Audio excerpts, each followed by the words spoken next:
Bonjour et bienvenue sur Rêverie Récréative. Je suis ravie de vous retrouver pour vous présenter cette magnifique boîte avec son papier fenêtré qui nous laisse admirer l'intérieur de la boîte.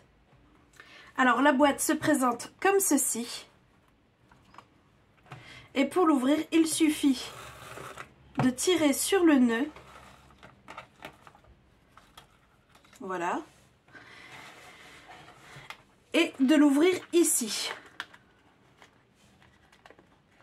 Et le rabat bouge pour pouvoir atteindre plus facilement le contenu de la boîte. Ici, j'ai choisi, comme avec la boîte style allumette que je vous ai fait en avril, des galets fondants parfumés. Ici, ils sont à l'orange et au caramel. Ces deux fragrances se marient très bien entre elles et je trouve qu'elles sied particulièrement aux fêtes de fin d'année. Et je vous remettrai également la recette avec ce qu'il faut pour les réaliser. Cette boîte peut également contenir des petits chocolats type Raffaello pour ne pas les nommer. Les couleurs du modèle que nous allons faire ensemble sont sensiblement les mêmes. La seule différence sera que l'or sera remplacé par l'argent. Alors en papier, il vous faut, la base de notre boîte sera en épinette enivrante et elle fait 21 sur 16. Le papier design, comme vous avez pu le voir, est le même. Donc il nous faut 4 morceaux qui font 3,3 sur 3,3. Il nous en faut 4 autres qui font 3,3 sur 13,6. Et le dernier morceau, lui, fait 1,8 sur 13,6. Bien sûr, il vous faudra également un morceau de papier fenêtré qui, lui, fait 13,6 sur 6,8. Et en chute, il vous faudra un morceau de papier métallisé argent et une chute d'épinette enivrante. On va commencer par marquer nos traits dans notre base. Alors, dans les 16, on va faire une marque de pli à 3,5, à 7, à 10,5 et à 14.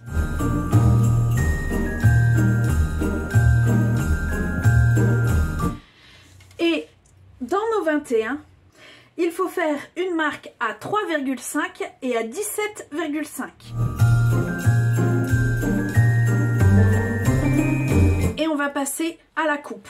Et en fait, il faudra retirer ce morceau-ci, celui-ci, et il faudra venir couper juste sur la ligne de marquage ici, ici et ici, et la même chose de l'autre côté.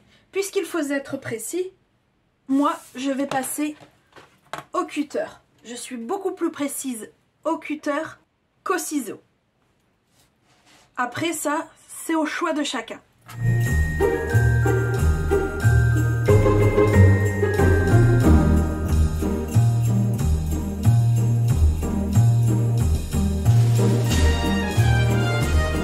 Voilà, nous avons notre structure de fête. On va prendre 2 morceaux de papier design qui font 3,5 sur 17,5 et on va venir les coller ici et ici. Et seulement ces 2 morceaux-là.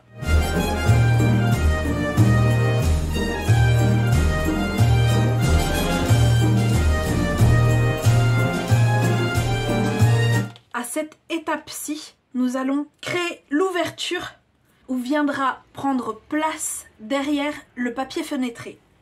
Donc pour ça, je sors mon set cadre décoratif et je prends ce dies aussi que je vais venir placer au centre. Alors pour le dies, c'est simple, le centre c'est ici. Vous voyez, il y a 4 comment je pourrais appeler ça? Moitié de fleurs? Ouais, moitié de fleurs. Et en fait, c'est simple, il faut prendre 2 de chaque côté. Et j'avoue que pour à droite ou à gauche, ça sera à l'œil. Une fois que je suis sûre de l'emplacement de mon dies, je vais quand même venir y mettre du washi tape pour être sûre qu'il ne bouge pas. Et comme la machine sera sortie, je vais en profiter pour sortir mon flocon qui vient des poinçons pain d'épices. Donc, mes flocons, sa structure sera en épinette enivrante et son ossature sera en argent. Je découpe tout ceci et on se retrouve tout de suite. Voilà, les deux parties de mon flocon, je peux les mettre sur le côté. Pour le moment, nous n'en aurons pas besoin. Et une fois que c'est découpé, ça donne ceci. Donc on garde ça, ça on peut mettre sur le côté. Bon, j'ai dû rabattre cette partie-ci pour que ça passe correctement dans la machine de découpe. Ce qui fait qu'on voit bien les traces qu'il y avait sur la plaque du dessous. Mais ce n'est pas très grave puisqu'on vient le recouvrir avec du papier design qui minimisera les traces. Mais avant ça, on va venir prendre notre papier fenêtré ainsi que notre rouleau adhésif. Donc, rien de plus simple, on retourne, on met de l'adhésif tout le tour et on colle.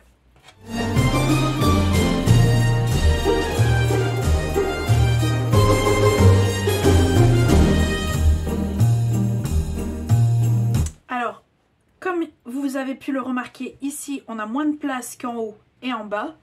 J'ai pas mis l'adhésif sur la totalité du papier fenêtré. Du coup, je viens rabattre l'excédent sur lui-même. Voilà, donc arrivé à cette étape, on met correctement et une fois qu'on juge que c'est bien placé, ben on vient tout simplement appuyer. Et surtout avec le papier fenêtré, n'utilisez pas votre plioir. Vous allez le griffer, ce qui va être une catastrophe, ça va vraiment pas être beau. Donc utilisez le plat de votre doigt. Tout simplement. On va venir reprendre notre massicot, toujours pour son outil plioir. On va le placer à 7, qui est la moitié de notre papier fenêtré, et on va venir tout simplement passer l'outil de marquage. Là par contre, n'hésitez pas à appuyer. Voyez ce que vous devez plus ou moins avoir. On va passer un chiffon pour tirer tous nos traces de doigts. Bien que tout à l'heure j'ai dit de ne pas passer le plioir dessus, là il va falloir. Donc on va prendre ses précautions. On va prendre un papier brouillon. Alors on va venir tout simplement plier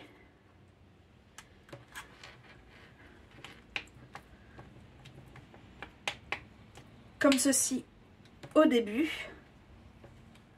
Voilà. On va mettre notre papier brouillon au-dessus. Et là, on va pouvoir passer notre plioir. Et comme vous pouvez le voir, il est toujours intact, sans trace de griffe. On va venir le déplier un peu.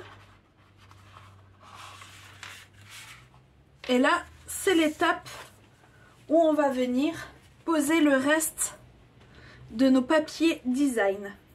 J'avais oublié de le préciser dans ma présentation de projet.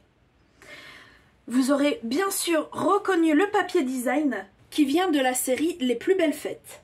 J'avoue être tombée en amour pour ces papiers que je trouve très élégants.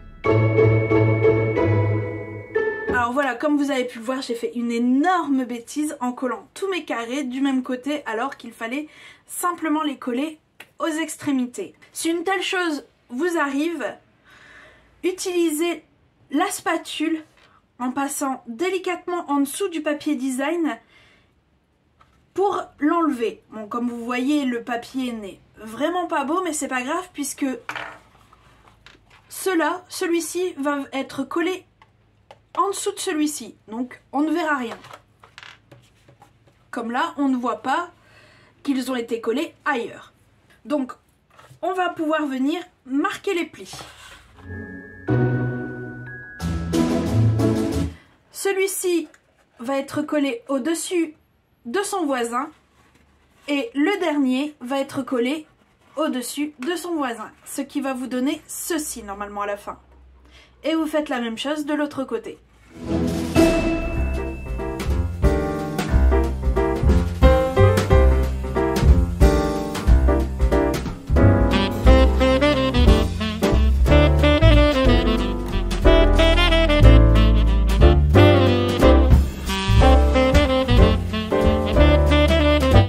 Voilà, la structure de notre boîte est montée. Je vais la garnir avec toujours des fondants à l'orange et au caramel. Mais cette fois-ci, au lieu de mettre un colorant or, j'ai mis un colorant vert. Mais les colorants que j'ai mis dedans, en fait, sont sublimés quand les galets fondent. Car c'est des pigments qu'on utilise en général pour le maquillage, qu'ils ont été incorporés. Bien sûr, comme d'habitude, je vous mettrai tous les ingrédients que j'ai utilisés, que ce soit pour la réalisation de la boîte, mais également pour les fondants.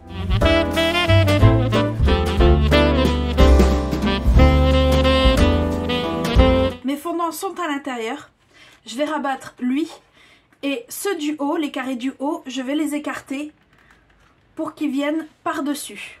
Voilà, comme ceci. Bon, comme vous voyez, mes fondants prennent un petit peu plus de place que ce que j'aurais cru. Voilà ce que ça donne avec les fondants dedans. Bon, c'est vrai que les fondants sont légèrement trop grands pour la boîte. Mais comme vous pouvez le voir, une fois qu'il y a le ruban, ça ne pose plus de problème. Donc je vais utiliser ce ruban qui est en épinette enivrante, qui est un ruban à tissage en chevron. Donc j'avoue que je prends quand même une belle longueur. Et je vais venir tout simplement faire un joli nœud. Alors, et pour ça, je vais d'abord bien le centrer. Si les fondants veulent bien rester à leur place, voilà. Je fais un nœud comme celui-ci. Je lui fais 2 oreilles, comme ça. Je les croise comme ceci. Je passe celui qui était à gauche en dessous dans la boucle et je tire.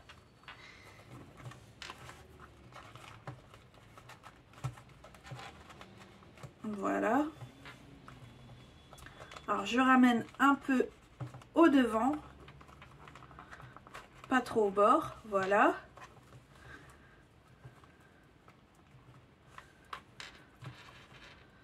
Ce qui normalement me donne ceci, mais je trouve que les boucles sont trop grandes.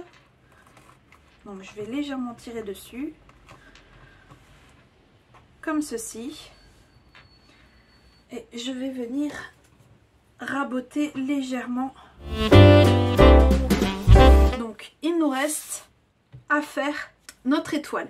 Pour l'attacher sur mon prototype, j'avais pris le blanc qui est dans la ficelle à rôti, l'essentiel, qui est composé de 5 bobines. Donc vous avez dedans du blanc, du brune dune, du gris galet, du noir nu et du trait vanille. Pour celui-ci, on va prendre de la cordelette sobre élégante, qui est composée de ces 2 bobines, une en or et une en argent. Donc forcément, on va prendre celle en argent. Alors on va commencer surtout à mettre notre ossature de flocon sur sa base, prendre une des branches et en fait c'est ici qu'on va voir où on placera notre trou. Donc on fait délicatement un trou. Voilà, sans trop abîmer. Pour la suite, j'aurai besoin d'une aiguille à laine et forcément d'un morceau de cordelet. Alors franchement, il n'y a rien de plus simple. On va venir passer notre cordelette dans notre ossature de flocons, puis avec l'aide de l'aiguille dans la base de celui-ci. Et ici en fait je vais venir faire un nœud. Je veux pas les coller en fait, j'aurais très bien pu hein, mais je voudrais l'utiliser comme étiquette pour marquer les noms pour la distribution des cadeaux.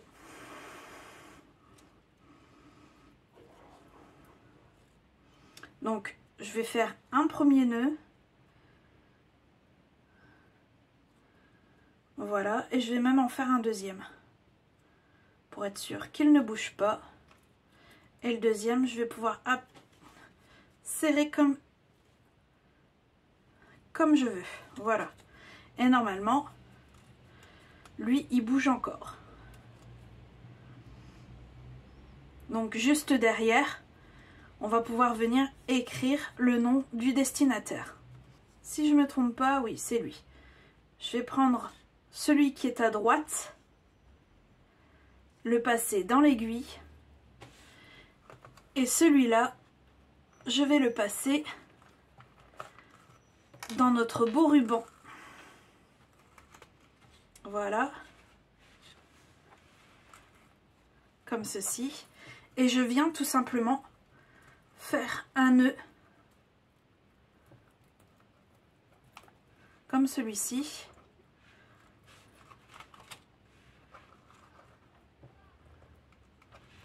Et je serre bien. Voilà, comme ça, mon flocon n'est pas trop harnaché et il est bien tenu. Donc forcément, je coupe l'excédent à ras du nœud et je viens tout simplement tirer sur notre flocon. Voilà. Dernière étape que je viens tout juste de décider, donc que je vais faire sur les deux. Je vais rajouter un ou deux strass. Pour celui-ci, je vais rajouter des gemmes merveilleux, donc ceux-ci. Et sur celui-là, je vais rajouter des sequins, reflets sublimes, et uniquement en argent. Donc pour celui-ci, pas de souci, les sequins sont autocollants. Et sur l'autre, je vais utiliser de la colle de précision. Et en fait, il se présente comme ceci. Et l'embout est vraiment très très fin. Vous voyez, c'est pour dire que c'est vraiment tellement fin que dans le bouchon, il y a une tige en fer qu'on doit remettre à l'intérieur pour fermer. Pour éviter que ça se bouche. Donc je vais poser une goutte ici, une ici et une autre ici. Non, et une autre ici. Donc tout de suite après que vous ayez utilisé, il faut le reboucher pour éviter qu'il se bouche.